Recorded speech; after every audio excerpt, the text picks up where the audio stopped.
করছি ভালো আছো। তো তোমরা জানো যে এটা আমার 9 মান্থ প্রেগনেন্সি চলছে। তো আমার ডেলিভারি ডেট দিয়ে দিয়েছে, তো সেই জন্যই আজকের ভিডিও। আজকের পর থেকে হয়তো এখন আর কিছুদিন ভিডিও পোস্ট করতে পারবো না। অলরেডি শর্ট ভিডিও তো পোস্ট করা ছেড়ে দিয়েছি, আর এখন যদিও বা লং ভিডিও করছি তবুও আর হয়তো করতে পারবো না, কারণ আমার ডেলিভারি ডেট খুব কাছাকাছি দিয়ে দিয়েছে। আজকের ভিডিওটা বন্ধুরা সম্পূর্ণটাই আমার আর আমার ছেলের মধ্যে আমি তুলে ধরেছি, কেননা আমি আমার ছেলের সঙ্গে পুরোটা দিনই কাটাই। সেখানে যখন আমার ছেলেকে ছেড়ে আমাকে থাকতে হবে 5-6 দিন, সেখানে আমার মনটা না এত খারাপ লাগছে একবার করে। আমি কি বলে মানে কি করে থাকবো আমি নিজেও বুঝতে পারছি না। তো দেখো, সকাল থেকে ওর সাথে আমার মানে ওর সাথে থেকে থেকে আমার এতটাই হয়ে গেছে। আজ ওর 4 বছর বয়স হলো, আমি ওকে ছেড়ে একটা রাতও থাকিনি। তো সেই জন্য আমার কষ্টটা মনে হচ্ছে একটু বেশিই হচ্ছে, যদিও আমাকে সকলেই বোঝানোর চেষ্টা করছে যে এরকমটা হয়, কিন্তু এরকমটা হলেও আমার অনেক বেশি কষ্ট লাগছে। সারাদিন ওর সাথে আমার খুনসুটি, পড়াশোনা, ওকে ওর পেছনে বকা, ওকে মারা, আবার ওকে আদর করা, সব কিছুর মধ্য দিয়েই পেরিয়ে যায়। কিন্তু যখন থেকে আমার ডেলিভারি ডেটটা দিয়েছে না, আমি কিছুতেই নিজেকে কন্ট্রোল করতে পারছি না।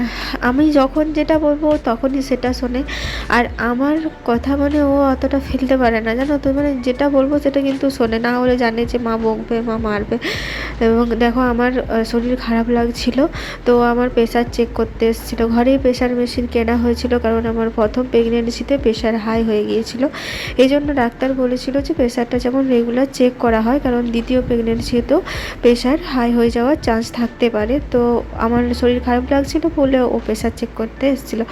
ও ও মানে আমাকেও অনেকটা ভালোবাসে। আমি কাঁদছিলাম দেখে ও আমাকে আদর করছিল যে মা তুমি কেঁদো না, আমি যাব তোমার কাছে তোমাকে দেখতে, বুনুকে দেখতে। ও মানে ধরে নিয়েছে যে ওর বুনু হবে।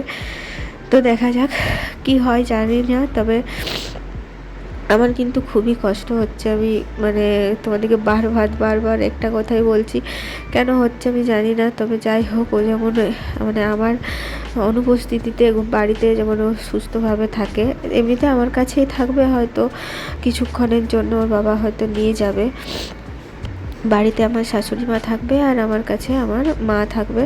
এটাই আমাদের এখন ঠিক হয়েছে। তারপর জানি না, ডিসিশন হয়তো পরে চেঞ্জও হতে পারে। তো ডেলিভারি ডেট দিয়ে দেওয়ার পর মানে আমার এত কষ্ট হচ্ছে, মানে আমি কি বলবো, বলে বোঝাতে পারবো না। আমি অলরেডি কাঁদছিলাম। তো কষ্টটা ঠিক নিজের জন্য হচ্ছে না, কষ্টটা হচ্ছে আমার ছেলের জন্য।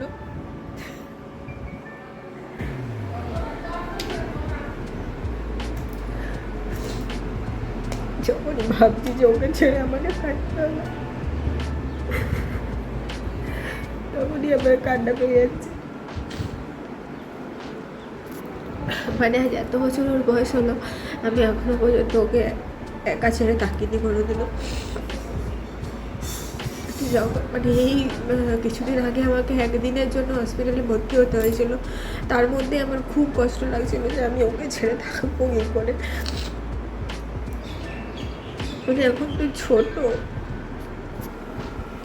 আমার নিজের জন্য কোনো কষ্ট হচ্ছে না। আর সত্যি কথা বলতে কি, কষ্ট হলেও আমার সেই কষ্টটা মনে হচ্ছে না।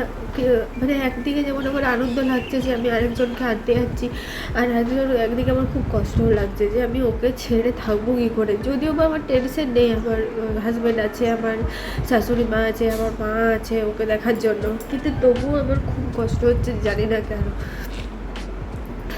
যে সব কিছু মানে ওর কোনো কিছুর দিকে কোনো কিছু প্রবলেম হয়নি, কিন্তু আমার কষ্ট লাগছে যে কী করে আমি ওকে ছেড়ে থাকবো। ও আমাকে বোঝাচ্ছে যে মা তোমাকে আমি দেখতে যাবো, তোমার কাছে যাবো, বুনুকে নিয়ে আসবো, এরকম বলছে। কিন্তু তবুও আমার অনেকটা কষ্ট হচ্ছে। আমি মানে নিজেকে কন্ট্রোলই করতে পারছি না। যেদিনই ডেটটা দিয়ে দিয়েছে না, সেদিন থেকে আমার খুব কষ্ট হচ্ছে। মানে কালকে তো আমি সারাদিন অলরেডি কেঁদেছি, আমাকে বুঝিয়েছে অনেকেই, কিন্তু আমি মানে আমার বুঝলেও আমার মনটা, যখনই ওর মুখটা মনে পড়ছে তখনই আমার কান্না পাচ্ছে।